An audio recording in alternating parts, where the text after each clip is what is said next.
E aí, galerinha linda, beleza? Vamos falar hoje sobre segundo reinado, tá? Fechando aí o ciclo, nós já falamos, fechamos colônia, fechamos império agora e vamos entrar em república.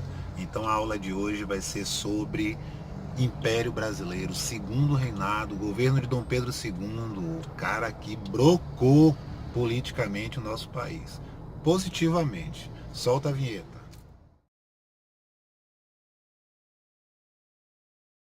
No início o universo era denso e quente. Após bilhões de anos houve a expansão e de repente a Terra esfriou, os autótrofos surgiram, neandertales, ferramentas, a muralha da China, matemática, ciências, história e o mistério que começou com o Big Bang. Big Bang, a teoria. E aí, galerinha, tudo bom? Bem, dando sequência aos vídeos que eu tô gravando, a gente pegaria agora segundo reinado.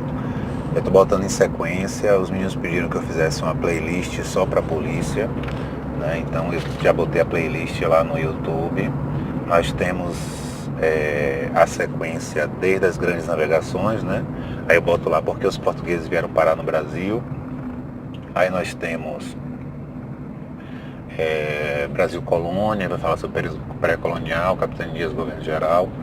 Tem um específico de governo geral, também já está lá. Né? Nós temos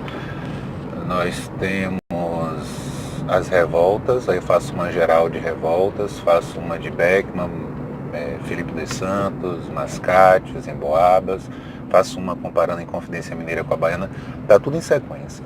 A última que eu gravei foi Primeiro Reinado, né, que vai de 1822 até 1831, aí eu falo um pouco sobre a importância da independência da Bahia, né, frisando bem aquela ideia de que Dom Pedro anuncia a independência no Rio de Janeiro, mas é só o anúncio, né, as armas, as tropas estavam em Salvador, então era necessário expulsar as tropas de Salvador. Né? Se a ordem vem de Portugal de que as tropas de Salvador invadissem o Rio de Janeiro, não tinha independência certa. Então era necessário botar as tropas de Portugal que estavam em Salvador para fora. E os baianos vão lutar e vão defender muito bem essa ideia, essa ideologia, no dia 2 de julho de 1822. E aí concretiza a independência. Né? Então o anúncio é no dia 7 de setembro, mas a concretização da independência realmente só acontece com a expulsão das tropas portuguesas, com a vitória dos baianos na Batalha de Pirajá. Né? Não é à toa que a ex-presidente Dilma, ela sugeriu que o 2 de julho se tornasse um feriado nacional, né? Realçando, valorizando a importância desta data para a história do Brasil. Mas ela sofreu o processo de impeachment antes que isso acontecesse. Dom Pedro I, ele não vai ser um grande administrador, ele vai ser um grande líder militar. Né? Para quem não sabe, quando ele sai daqui do Brasil, que ele volta para a Europa, né? Ele vai abdicar em 1831 em favor do filho que só tem 5 anos, então o menino não pode governar. Ele volta para Portugal para uma guerra com Dom Miguel, que era o irmão dele que havia usurpado o trono de Portugal. E aí ele vai ter uma batalha brilhante com Dom Miguel e vai vencer Dom Miguel, né? Dom Pedro era um estrategista militar experiente, ele estudava muito as técnicas de Napoleão. Napoleão Bonaparte era o ídolo, ironicamente, Napoleão Bonaparte era o ídolo de Dom Pedro I, imagine. Mas isso como líder militar, mas como líder político ele era muito fraco, muito fraco. O que vai levar o... Eita. O povo é muito mal educado no trânsito, é muito mal educado. Sim, então o que vai levar Dom Pedro a assumir o poder em Portugal com o título de Dom Pedro IV. Aqui no Brasil ele abdica em favor do filho. O menino não pode governar, só tem 5 anos, então Dom Pedro escolhe os regentes. São os regentes temporários, né? A regência trina temporária, provisória. Depois ela vira permanente, né? Com a escolha dos 3 fixos, que não vai ser permanente. Eu ainda brinco na sala, no Brasil nada é permanente. Né? Vai vir um ato adicional de 1834, que vai estabelecer a regência una. E aí quem vai assumir vai ser Raimundo Feijó, que era padre e deputado federal. Né? Vão vir as revoltas regenciais, que a gente também já viu, balaiada, cabanagem, sabinada, farroupilha. Eu incluo Malês. Malês é uma manifestação sensacional ocorrida na Bahia. É um movimento étnico, é um movimento religioso, né? É um movimento de negros muçulmanos. Na Bahia, onde é que imaginar que houve um movimento muçulmano no Brasil, né? E eles queriam tomar o poder na Bahia, transformar a Bahia em um estado, um califato muçulmano. Isso em 1835. Então a regência foi um período agitado, né? Muito conturbado.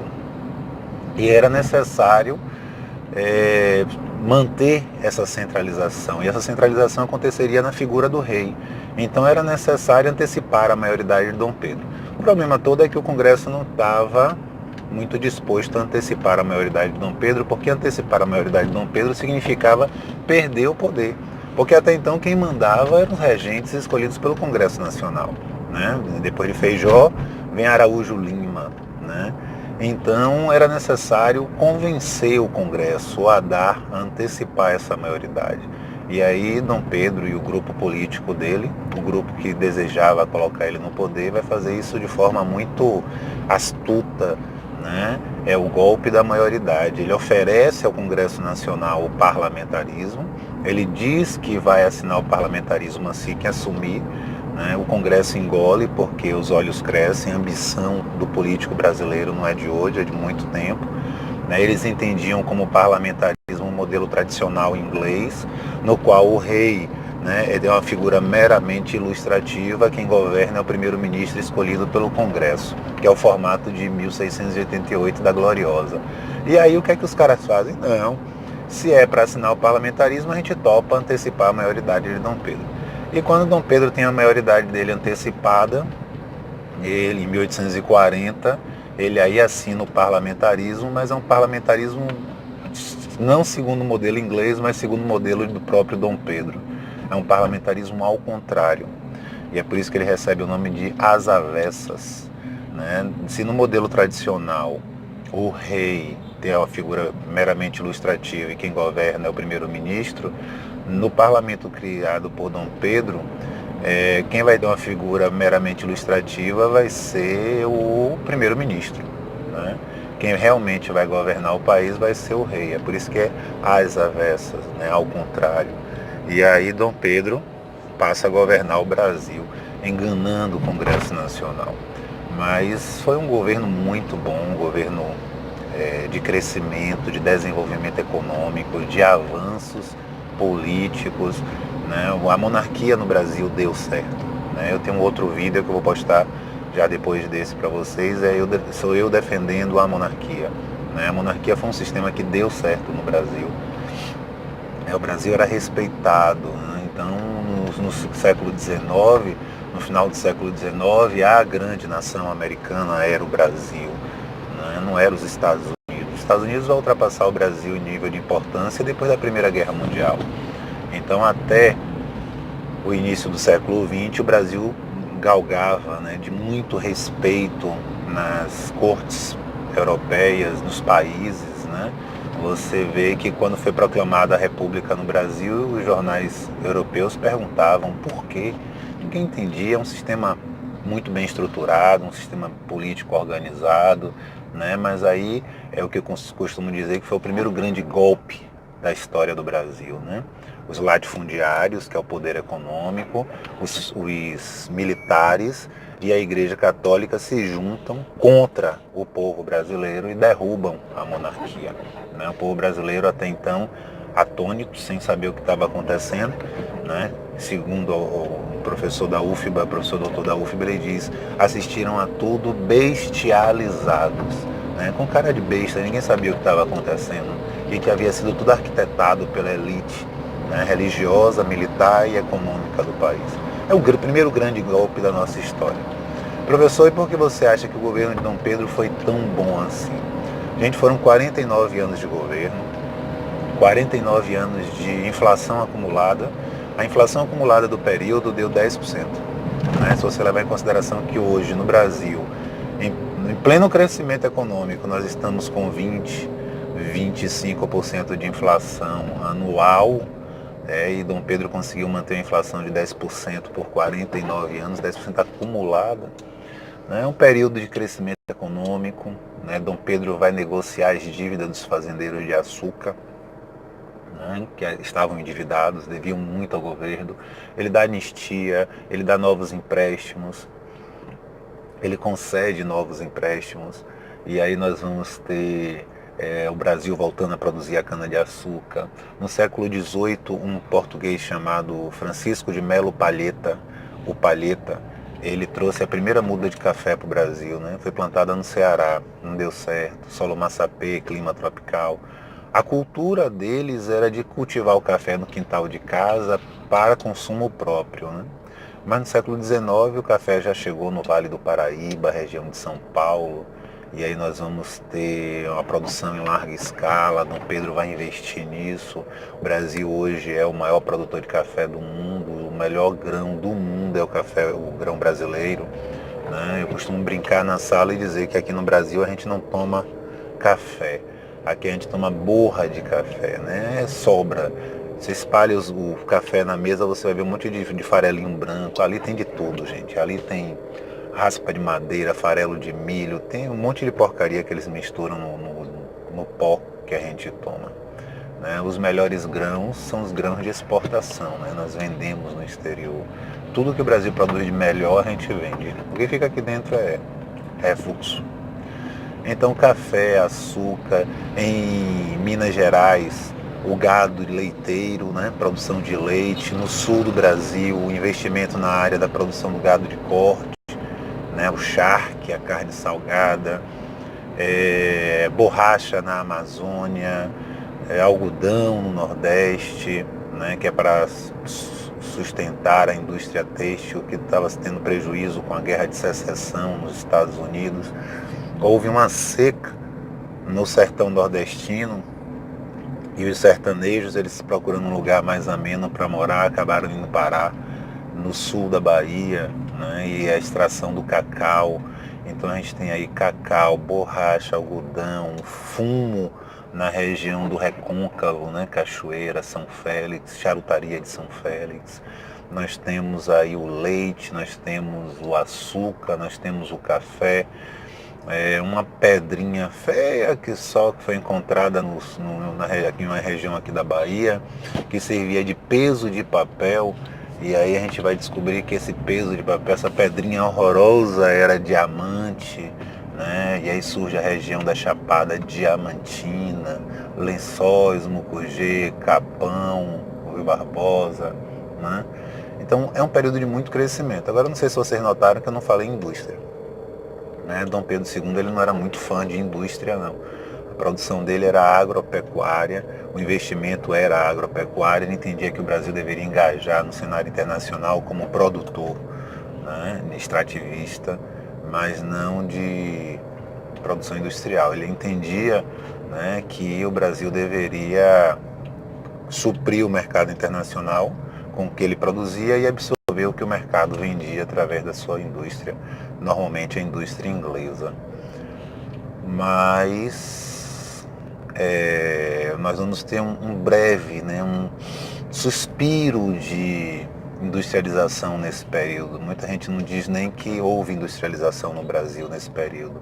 Alguns professores afirmam que a industrialização começa com Getúlio Vargas, realmente um grande investimento. As estatais surgem com Getúlio Vargas.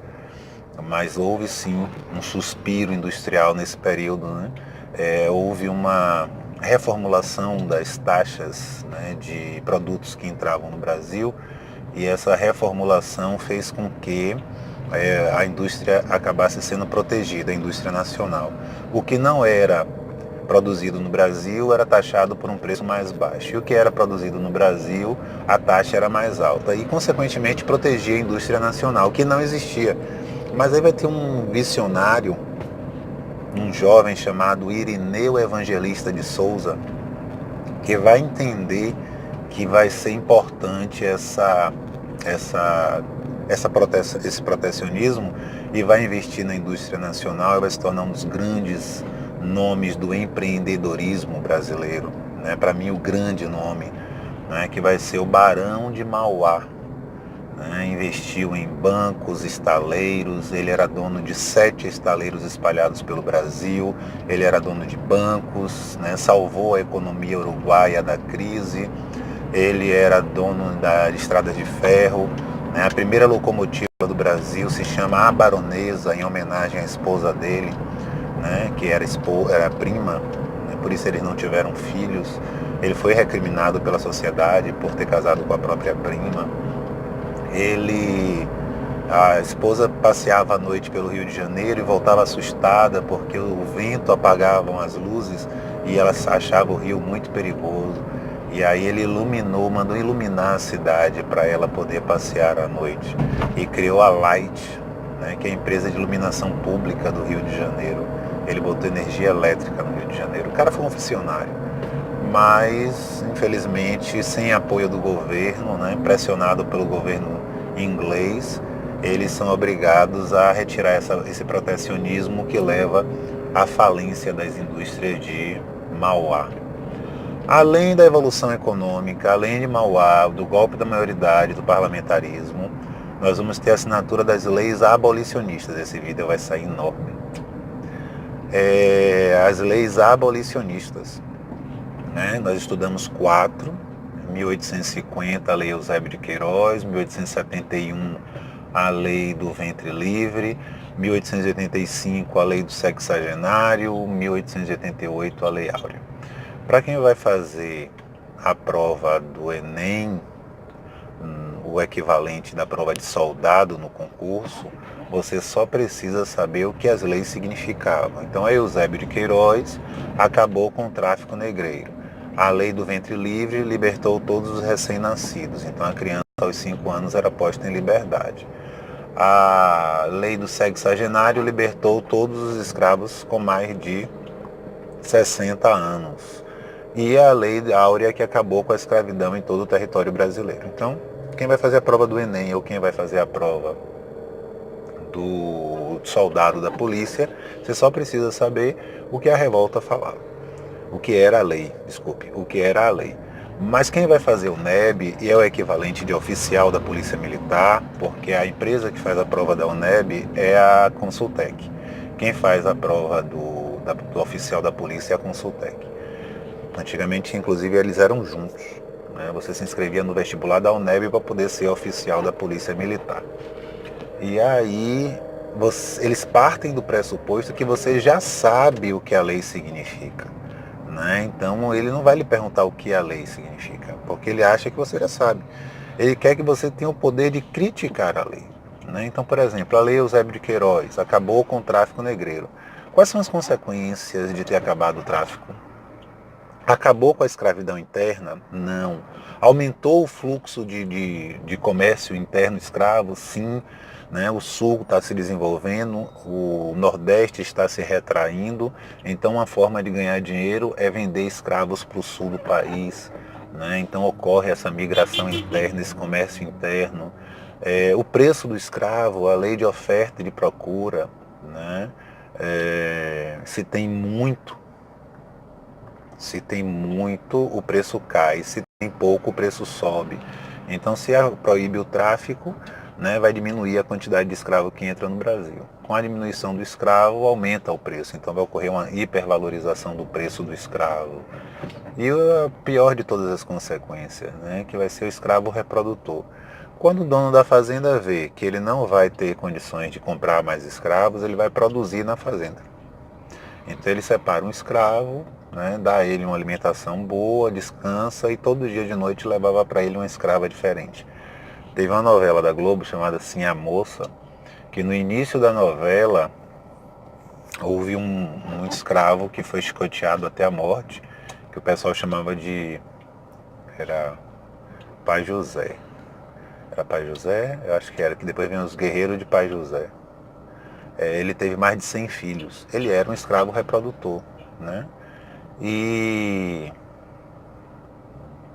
tudo engarrafado, Sim, e isso vai acabar gerando a assinatura da lei do ventre livre, né? Então fazer um escravo reprodutor também não vai garantir a liberdade, não vai garantir mais a produção, porque segundo a lei do ventre livre, as crianças que nascessem estariam livres. Mas há outra questão aí, né? A criança recém-nascida com 5 anos, ela vai se virar sozinha? Não vai. Então era necessário manter ela na fazenda próxima aos pais, e o braço dela seria utilizado para pagar a mordomia que ela tinha dentro da fazenda. Então a lei do ventre livre também não funcionou muito bem. A lei do sexagenário libertou todos com mais de 60 anos. O problema era completar 60 anos, né? À base de porrada, mal alimentado, tomando chuva, viviam doentes, né? Era difícil um escravo chegar aos 60 anos e gozar da liberdade. Se levar em consideração que o imperador Dom Pedro nunca trabalhou na vida, nunca carregou peso, nunca tomou chuva, né? Raramente ficava doente, morreu com 65. Imagine um pobre coitado do escravo.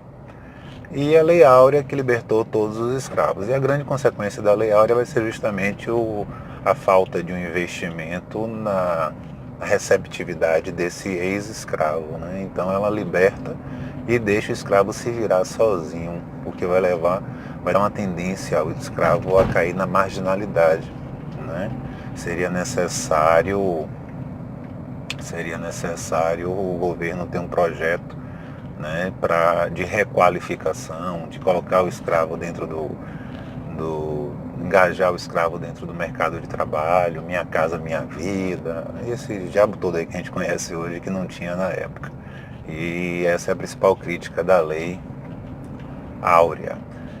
Nós ainda incluímos aí o beneplácito, o padroado, que eram as imposições do imperador sobre a igreja, o que vai levar a igreja a ficar insatisfeita com a monarquia, né, obrigando a igreja a obedecer ordens do imperador, ou seja, o imperador mandava dentro da igreja católica, isso era inviável para a igreja, eles não aceitavam isso.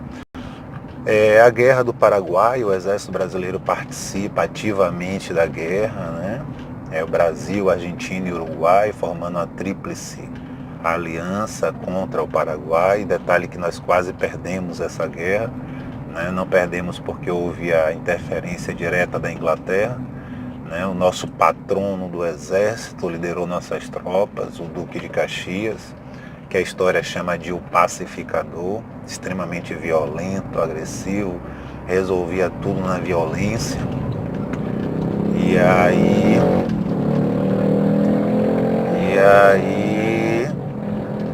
o nosso exército, quando retorna da Guerra do Paraguai, retorna republicano, retorna abolicionista, né?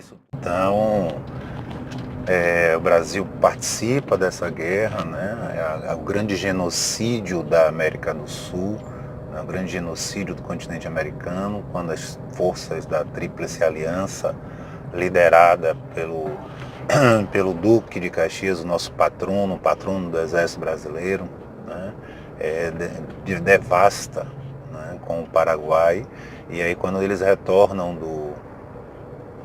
dessa guerra, retornam para o Brasil, retornam para o Rio de Janeiro, nosso exército retorna republicano e abolicionista, né, o que vai enfraquecer a monarquia, né? Então aí nós temos a perda do apoio dos militares, a perda do apoio da igreja por causa do beneplácito do padroado. E aí, para fechar de vez, né, Isabel assina a Lei Áurea no dia 13 de maio de 1888, o que tira do governo o apoio econômico dos latifundiários. E aí, sem apoio, né, o governo acaba ruindo no dia 15 de novembro de 1889, quando foi proclamada a República no Brasil. Com a proclamação da República, né, chamada República das Pijamas, que tem no próximo vídeo que eu vou postar, nós entramos na última fase da nossa história, né, que vai ser justamente a fase republicana. Lembre que no primeiro dia de aula eu disse a vocês, a história do Brasil é dividida em 3 fases: colônia, império e república. Já foi a colônia, com esse vídeo nós fechamos o Império Brasileiro e agora entramos pela terceira e última fase da nossa história, que é a República Brasileira. Tá? força, foco e fé. Beijo enorme no coração de cada um de vocês. A gente se vê no próximo vídeo.